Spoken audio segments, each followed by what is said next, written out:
Bien, para iniciar el estudio de la transcripción, lo primero que tenemos que partir es recordando el dogma central de la biología molecular. ¿Por qué tenemos que recordar este dogma? Porque la transcripción es uno de los procesos fundamentales de este dogma central. Pero antes vamos a hacer unos breves recordatorios para poder introducirles e integrar de alguna manera, darle un contexto a este dogma y a este proceso llamado que es la transcripción. Bien, todo parte entonces, al hacer este recordatorio, con el famoso ADN, el cual ya vimos en la clase de las semanas anteriores.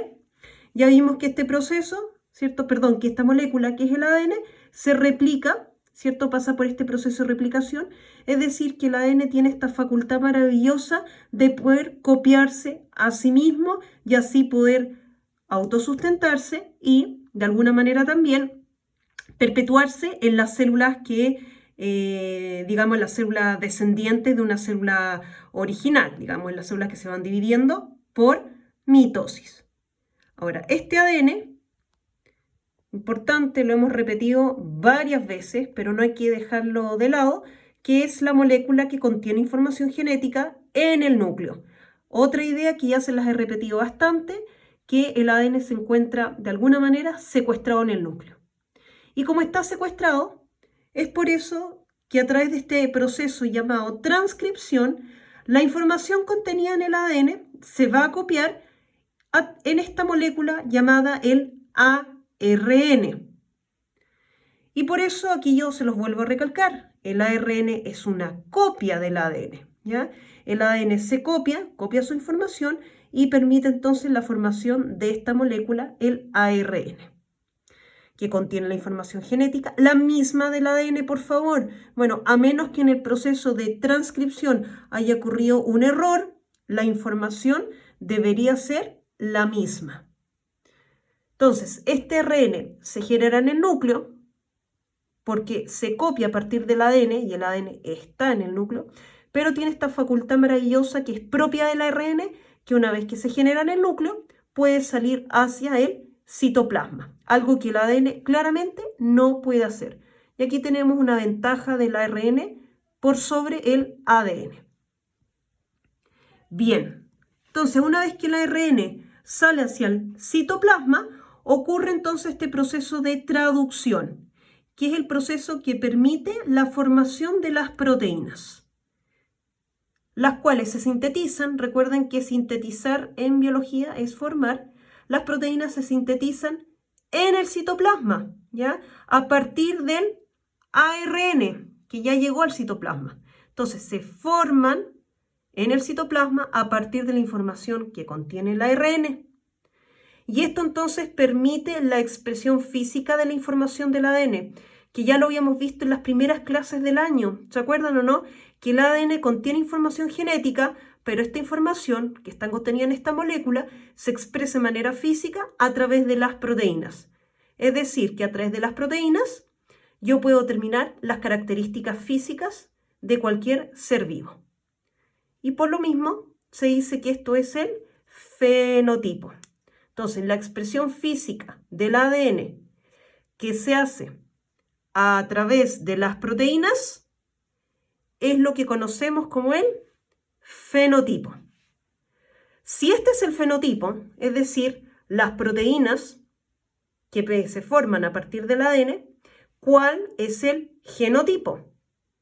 Si vamos hacia atrás en este dogma, es decir, recordamos que las proteínas se forman a partir del ARN y que el ARN se forma a partir del ADN, que es quien contiene la información, resulta que ese ADN y su información genética constituyen el genotipo. Genotipo viene de gen, los genes que están contenidos en nuestro ADN. De ahí el nombre de esta, o digamos esta palabra, que es genotipo.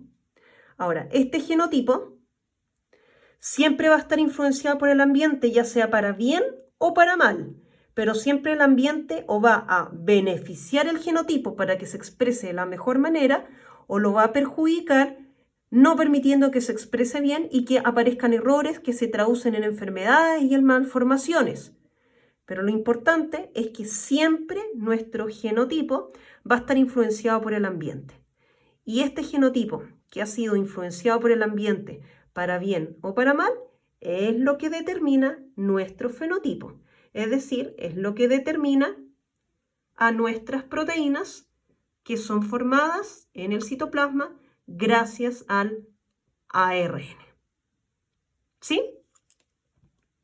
Bien, hemos hablado bastante del ARN. Sabemos cómo se llama el proceso que permite formar ARN y sabemos también cómo se llama el proceso en donde participa el ARN. Pero yo creo que tenemos que ir a lo básico. Finalmente, ¿qué es el ARN? ¿Qué características tiene? ¿Qué función tiene? ¿Cuál es su estructura? Son preguntas importantes que no podemos dejar de lado. Y es por eso que yo aquí les puse esta flechita que atraviesa por varios conceptos para llegar acá. ¿Qué características tiene el ARN? ¿Cuál es su importancia? ¿Qué pasa con él? Y es por eso que yo aquí se los resumí, los conceptos más importantes. Primera característica, su función, la importancia. Ahora, el ARN no es como el ADN, en el sentido de que si a mí me preguntan la función que tiene el ADN, es muy clara, contiene información genética.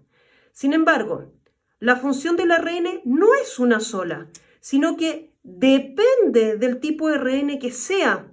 Entonces vamos a ver que existen 3 tipos de ARN y cada tipo de ARN tendrá su propia y exclusiva función. En términos muy generales, para introducirlos, hay un ARN que se llama mensajero. Y ese ARN mensajero es el que contiene la información genética para fabricar las proteínas. Entonces, esta es la función de este tipo de ARN. Pero hay otro ARN que se llama ribosomal o ARN-R. Y este ARN-R o ribosomal es el que permite que se formen los ribosomas. Recuerden que los ribosomas son estos organelos que permiten sintetizar proteínas. Entonces, la función del ARN ribosomal es formar ribosomas. Y tenemos un tercer tipo de ARN, que es el de transferencia o ARN-T. Y este ARN de transferencia es el que transporta los aminoácidos en el momento de fabricación de las proteínas. Recuerden que los aminoácidos son la unidad básica fundamental de toda proteína. Entonces, la función de este tipo de ARN es transportar los aminoácidos, es decir, transportar la unidad básica y fundamental para formar proteínas. Entonces, de ahí que viene esta idea. La función del ARN no es una sola, sino que depende del tipo de ARN del cual estemos hablando. En ese sentido, hay 3 funciones distintas. Bien, ¿qué otra característica tiene nuestro ARN? Su estructura. Se compone de una sola hebra, ¿ya? Y como tiene una sola hebra, es mucho más pequeño que el ADN, que tiene 2 hebras. Y este menor tamaño le permite salir con harta facilidad, con bastante facilidad del núcleo, algo que el ADN, entre otras razones, por su tamaño no puede salir. ¿Ya? Entonces, nuestro ARN tiene una hebra que le permite, entre otras razones, salir fácilmente del núcleo, algo que para el ADN no lo es, y que lo habíamos mencionado también durante el proceso de replicación. En vez de timina, tiene uracilo, ¿ya? Pero el hecho que tenga timina en vez de que tenga uracilo en vez de timina, eso no cambia la información que contiene el ARN. Sigue siendo la misma que hay en el núcleo, no se altera para nada. El uracilo realmente reemplaza 100% la timina y no, cambia, ni modifica, ni altera la información genética, ¿ya? Aquí les hice la típica representación del ARN con sus nucleótidos, ¿ya? Una hebra. ¿Qué otra característica importante tiene nuestro ARN? Tiene el azúcar ribosa, ¿ya? ¿Se acuerdan que el ADN tenía desoxirribosa? Aquí hay azúcar ribosa, que es una pequeña diferencia en la estructura química, ¿ya? Pero eso y nada más. Azúcar ribosa y de ahí su nombre de ARN, ácido ribonucleico. ARN. ¿Qué otra característica tiene entonces nuestro ARN? Que se encuentra en el núcleo, pero también en el citoplasma. Recuerden que en el núcleo es donde se fabrica, gracias a este proceso de la transcripción que vamos a estudiar, y luego viaja al citoplasma para llevar a cabo la traducción. Recuerden que el ADN solo está en el núcleo. ¿Y qué otra característica tiene nuestro ARN? Acá. Es complementario, pero solo a una de las hebras del ADN. ¿Por qué una de las hebras? Porque recuerden que el ARN tiene una hebra en su estructura, ¿ya? Entonces vamos a ver que esta única hebra que constituye al ARN va a ser complementario a una de las hebras del ADN. ¿A cuál? A aquella que usa de molde para formarse. Acuérdense que el ARN es una copia del ADN. Entonces, como es una copia, vamos a usar una de las hebras del ADN como molde, como calco, para formar el ARN. Lo que nos va a quedar pendiente, pero pueden ir pensándolo como un desafío, es cuál de las dos hebras del cuál de las dos hebras del ADN se utilizará como molde. La hebra que va de 3 a 5, que es la hebra continua, o la que va de 5 a 3, que es la discontinua o retardada. Les dejo esa pequeña inquietud para que lo vayan pensando. Ya lo iremos resolviendo cuando analicemos en profundidad el proceso de transcripción.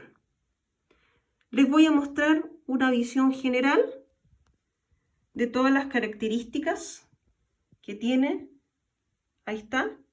Esas son las principales características que tiene nuestro ARN, que participa fundamental en el proceso del dogma central de la biología molecular.